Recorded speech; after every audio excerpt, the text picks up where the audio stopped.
Hi everyone, hope you are doing well from wherever you're watching this channel, depending on your time zone. Now, William Ruto's running mate Rigathi Gachagua had taken a low profile. And for about 2-3 days, people have been asking, where is Rigathi Gachagua? And so today, Gachagua has emerged. And he has emerged with a lot of drama, chaos, and mayhem. Today, Gachagua was in Meru County campaigning for UDA. I'm saying UDA because I have never seen Rigathi Gachagua campaigning for Kenya Kwanza. He said that his role is to campaign for UDA party and not Kenya Kwanza. Because Ruto is speaking for Kenya Kwanza and for him, he's speaking for UDA party. So he had several stopovers in Meru, but he reached somewhere in a place called Mutuati. And while he was addressing the youth, they got rowdy and caused mayhem in that rally to an extent of pelting stone at Rigathi Gachagua and some of the UDA candidates in that event, including even Senator Mutuati Meru, who is running for the governor in that county. Some people have been injured and they have been rushed to the sub-county hospital there.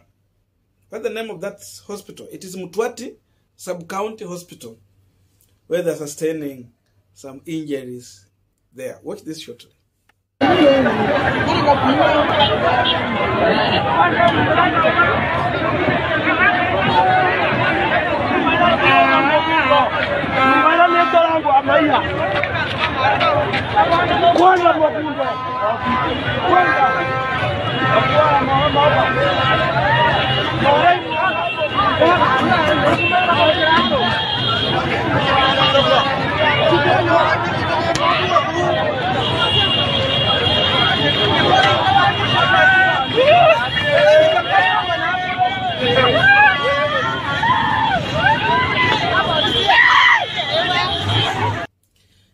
Now, you know, we have two top presidential candidates in this election.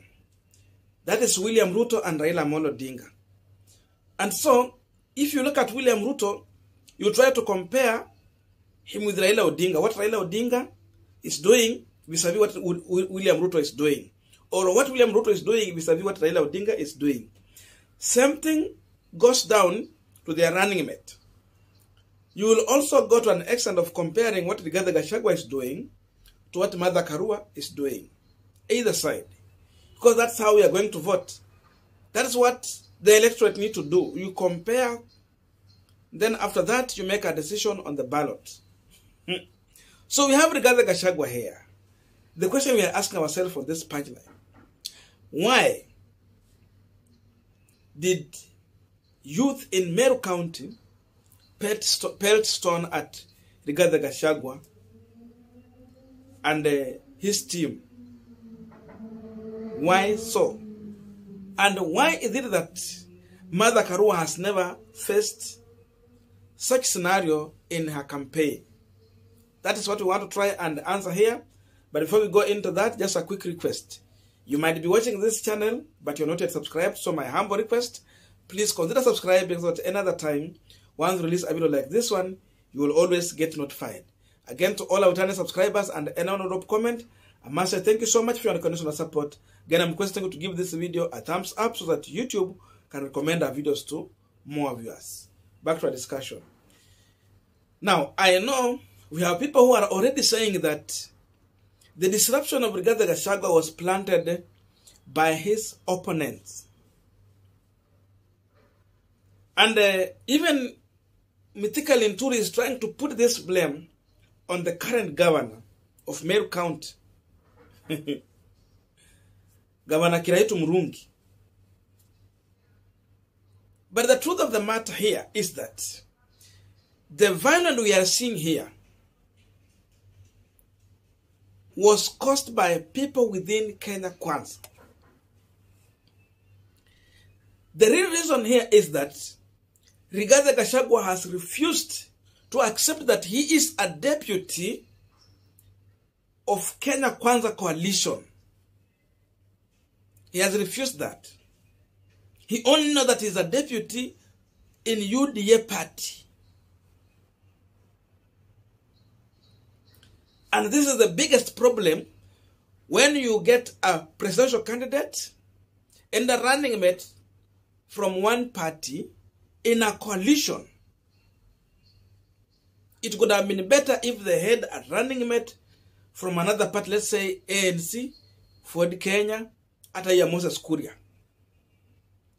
But Ruto decided to take a running mate from his own political party. And that is why Gachagua will concentrate more on UDA side and not Kenya Kwanza. So the people here who are fighting and who are refusing to listen to Rigathi Gachagua and destroying his meeting are those people in Kenya Kwanza who are angry with Rigathi Gachagua. Until when Gachagua will accept that they are in coalition, he will always have problem in his rallies. These are people who are in affiliated parties to Kenya Kwanza. And I remember some time back when Ruto visited Meru, those areas, there was someone who warned Ruto, and it was clear, Mr. Deputy President, I beseech you, tell Gachagua not to come here to campaign for UDA. He should allow us to campaign wenyewe kwa wenyewe na wananchi waamue. Ruto alisema amesikia, but seemingly Rigathi Gachagua hakusikia.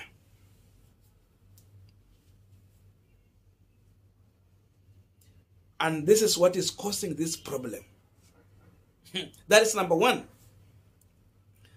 So number two, the youth are tired. They are sick and tired of Rigathi Gachagua's drama.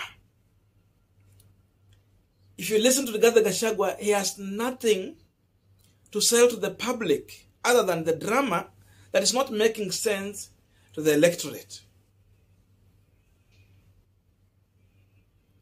That's why these youth in Kenya Kwanza are tired of Rigathi Gachagua, and that could be one of the reasons why they are causing violence in this event.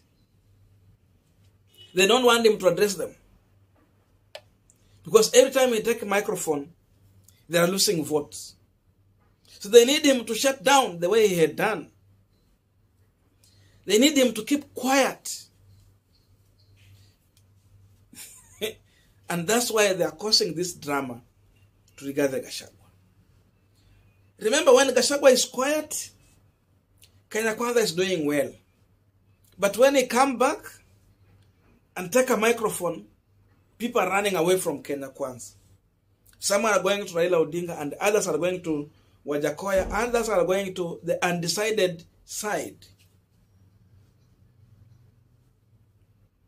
So even these people are just angry with Rigathi Gachagua because they know he is doing more harm than help to William Ruto and entire Kenya Kwanza.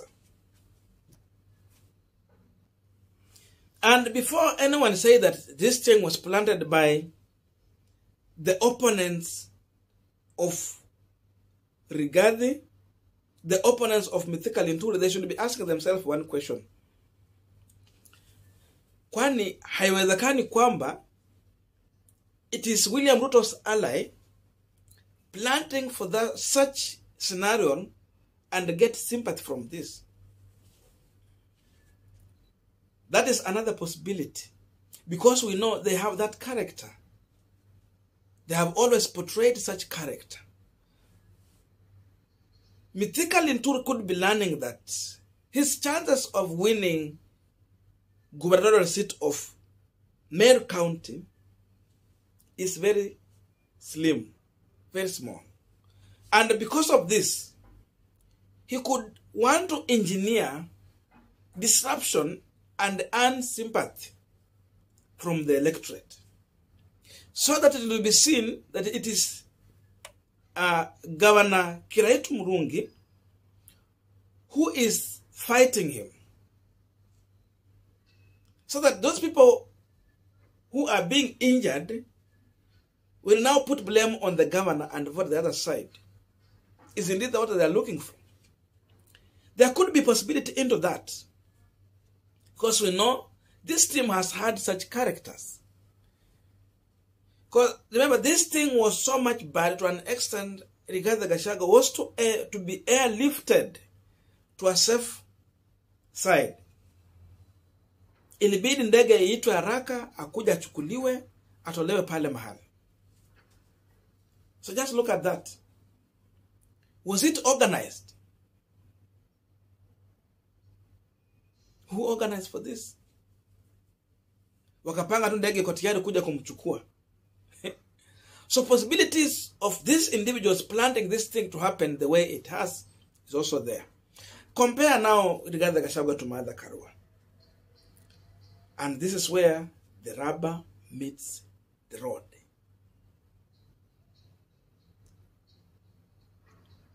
Martha Karua is an organized leader.